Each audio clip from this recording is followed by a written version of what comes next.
sitting here in Niceville, Florida. This is actually my old bedroom that I grew up in. My mom has done it over as a guest room now, but buying a townhouse in Pensacola, and I should be closing week on the 23rd. But this is the room I grew up in after we moved to Florida in '86. Now, for the record, I did grow up with the yellow wallpaper and the yellow curtains. Those were here from the previous owners.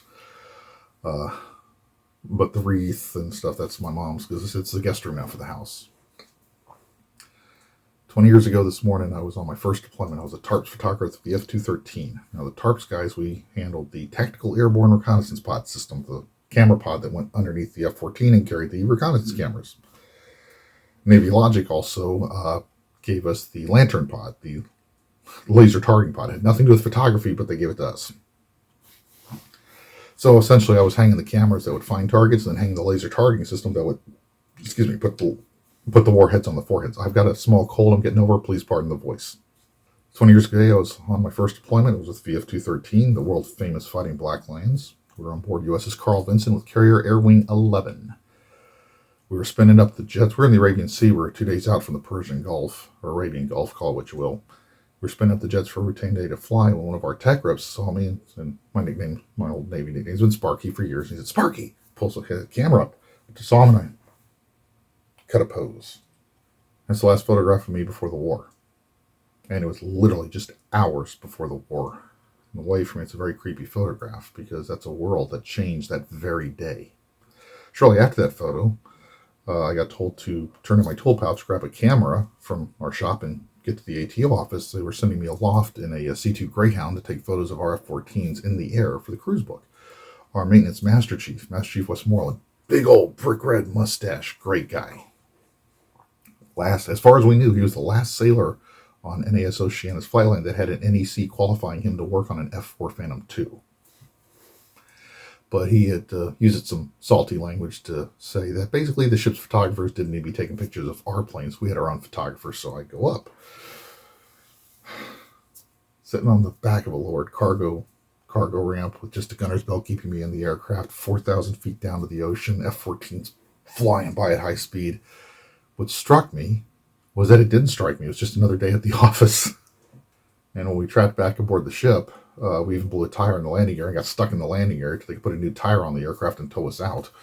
But that was the greatest day of my first deployment until I got to the shop, and we shared our shop with AMD, or a Air Wing level maintenance center, or maintenance command. And when I walked in there, all ready to tell everybody, "Hey, I was up in the air, and you guys were working hard, and I got the good deal." And you know what service members will do to each other. Matt Korf, he was an AMD guy, walked up and said, "Hey, did you hear what happened in New York?" And as he said that, I happened to glance over his shoulder at one of the TVs over that way, and I saw just a cityscape of smoke coming off it. And I said, "No, I just got off an airplane." He said, "Well, somebody flew an airplane into the World Trade Center." I didn't even take my eyes off him. Literally, the first thing I did as soon as he said that, I'm still looking at him. I said, "One tower or both?" He goes, "Well, both, 2 airplanes." I said, "We're at war."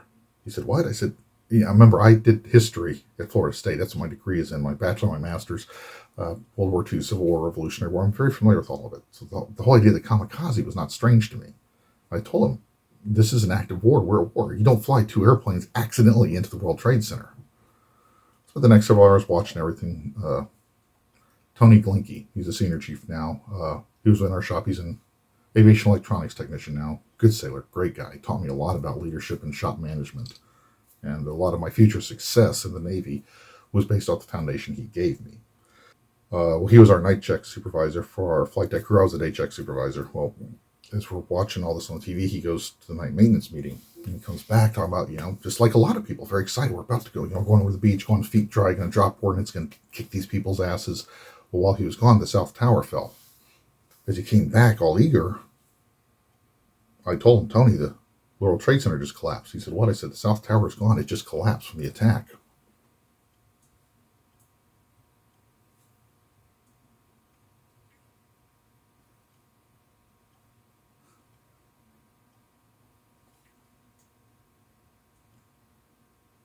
I saw the innocence go out of his eyes. It was like a light turning off. Just like you hear in the movies and books that I write and movies we watch. I saw a light turn off his eyes and never turn back on. And it was off in all our eyes. So I saw the innocence in him go away because that was the moment for him that the reality that this was, was sunk in. For me, it was the moment the South Tower fell. VF 213, my squadron, we launched the first Navy strikes of Operation Enduring Freedom on October 7th, 2001. And I spent a lot of time with Father Calantis. Oh, he was great. He was our air wing chaplain. He was Greek Orthodox, looked just like Groucho Marx, right down to the big old cheesy mustache. He told me a lot of air wing sailors talking to him about the same thing as trying to reconcile going to war. Now, I wasn't horrified in the sense of, oh my God, I joined the Navy for just college one year. No, I grew up in the military. I joined the military knowing for a job, but knowing that I could go do something. So that wasn't the issue for me. But I told him I was wrestling with the fact that we're about to kill people. I was about to help directly kill people. My reconnaissance cameras find the targets. My laser targeting system puts that warhead on the forehead.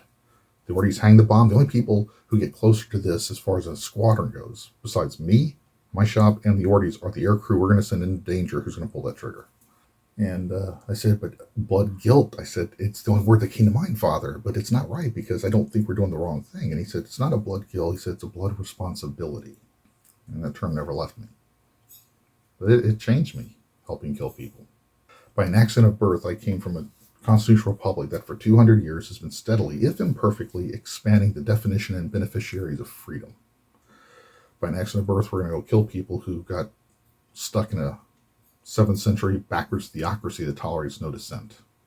All the stuff that I've endured, all the stuff that happened, most of it, not all, most of it happened on the ship. A few happened at other assignments, but all my sea tours, all my deployments were in connection to Afghanistan and Iraq. Everything I deal with, right down to the batshit crazy captain on the Ponce we fired. That's another story for another veterans talk. If I was changed so much, and I still occasionally think about that blood responsibility, and I was just on the ship, I'm not so arrogant to say I know what other people feel, but I can imagine for our brothers and sisters who were on the ground who were directly shot at. Not just thought they were, like we were several times, but directly shot at, who directly put a weapon on the enemy and killed somebody. I can only imagine what y'all go through or what y'all are dealing with. But now I have to ask, what was it all for? I wonder, what was any of it for? I've been an advocate of pulling out of Afghanistan, but not leaving a residual small force there to support the Afghan government people, but otherwise just pulling back. But what happened last month, the leadership that we the people elected, that was just, we abandoned American citizens, all because somebody wants to say, hey, I ended the war on 20 years to the day after it started. I've never felt so alienated from my country, ashamed of my country. I felt ashamed of my country before, but never so ashamed. I've never felt detached from my country. Everything that I went through, everything I endured, everything that I took on and I lived with the rest of my life was because we, the people, said it was necessary. Now we, the people, just kind of shit on it. That's what it feels like. And again, I can't imagine what it might be like for y'all, all three or four y'all who are listening, but who are actually on the ground.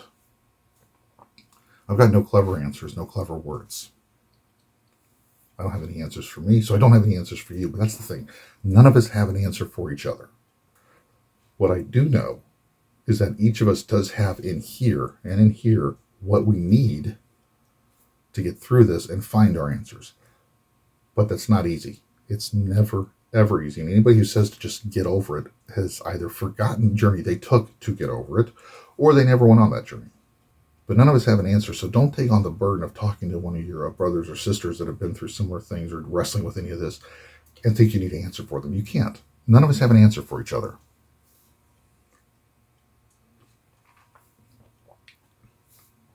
What we do have for each other is listening ear and the knowledge that whatever we, the people, have chosen in the present time, that for 20 years we did do something that kept our friends and our families and ourselves safe here at home. So don't try and answer for anybody. Don't say, oh, this means, everybody has to find their own answer. But we can do it together. We got through a lot of bullshit on active duty together. Both just the normal administrative, I can't believe the military does this bullshit, but a lot of dangerous stuff. Like I said, just my experience, we thought we had missiles inbound a few times. We thought the Iranians were trying to kamikaze us and reenact the USS Cole. That was, I got a story about a World War II veteran helped me work through all that. I'll tell you all in another vet talk in the future. Had a Said I had a captain who hazarded her ship, almost threw me, our air department guys, in a helicopter in the drink when she turned the ship unexpectedly. And that was I got physically assaulted on one of my ships by a senior chief, while my senior chief sat in the corner, literally to pretend not, those things are still with me. And I don't expect any of you guys to have an answer. I have to deal with those. I have to find the meaning, the answer, the way through it myself. But I do that by leaning on my brothers and sisters that I can trust, that look me in the eye and say, I don't understand what you're going through, but I know it's real to you. Talk to me about it. I may not understand what you're going through. I may not even be able to completely imagine what you're going through. But if you're going through it, then it's real. What I'm going through is real. We'll get through it together. As always, if you're really thinking of harming yourself, if you're that low, reach out to somebody. Call the Veterans Crisis Line. Call Military One Source. Call 911. We got through a lot already. We all can get through this. And if you're not that far down, still don't go it alone. We may not all be on the same ship or the same unit. We may not be in the same uniform anymore. But we can still reach out, and for all the curses that social media, modern technology have inflicted on our culture, one of the blessings was the fact that we can reach out like this. So talk to each other. Be there for each other. 20 years ago, we all went through, 20 years, excuse me.